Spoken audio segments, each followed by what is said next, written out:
Assalamualaikum warahmatullahi wabarakatuh. Perkenalkan, nama saya Indah Poludu dengan NIM 2314201121, kelas A3 semester 2 dari Universitas Pembangunan Indonesia Manado, Fakultas Keperawatan. Saat ini saya akan menjelaskan secara singkat mengenai infeksi nosokomial dari mata kuliah Keterampilan Dasar Keperawatan dengan dosen pengampu Nurse Engri Nindi, Sarjana Keperawatan, Magister Kesehatan. Apa itu infeksi nosokomial? Infeksi nosokomial adalah infeksi yang terjadi di lingkungan rumah sakit. Seseorang dikatakan mengalami infeksi nosokomial jika infeksinya terjadi ketika sedang berada atau menjalani perawatan di rumah sakit.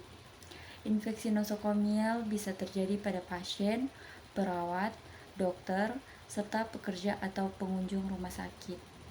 Beberapa contoh penyakit yang dapat terjadi akibat infeksi nosokomial adalah infeksi aliran darah, pneumonia, infeksi saluran kemih, dan infeksi luka operasi.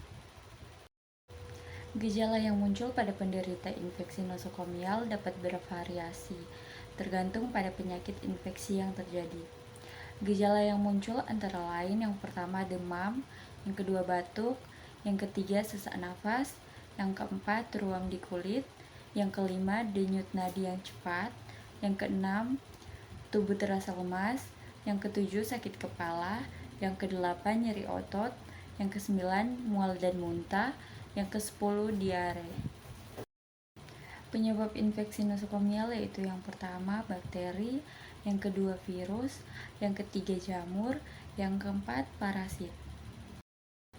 Pencegahan infeksi nosokomial yaitu yang pertama mencuci tangan, yang kedua jaga kebersihan lingkungan rumah sakit, yang ketiga gunakan alat sesuai prosedur, yang keempat tempatkan pasien berisiko di ruangan isolasi, yang kelima gunakan alat pelindung diri atau APD sesuai SOP.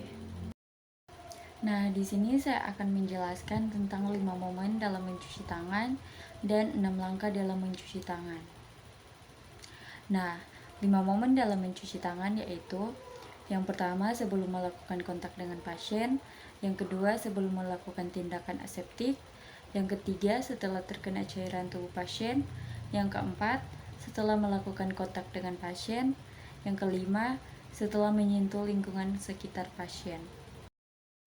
Nah, 6 langkah dalam mencuci tangan yaitu yang pertama, tuangkan cairan hand drop pada telapak tangan, kemudian usap dan gosok kedua telapak tangan secara lembut dengan arah memutar. Yang kedua, usap dan gosok kedua punggung tangan secara bergantian.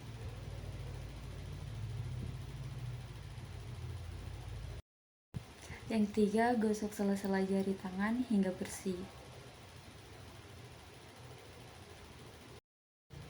Yang keempat, bersihkan ujung jari secara bergantian dengan posisi saling mengunci.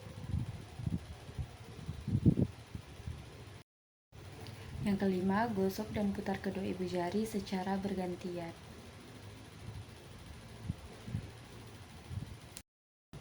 Yang keenam, letakkan ujung jari ke telapak tangan, kemudian gosok secara perlahan.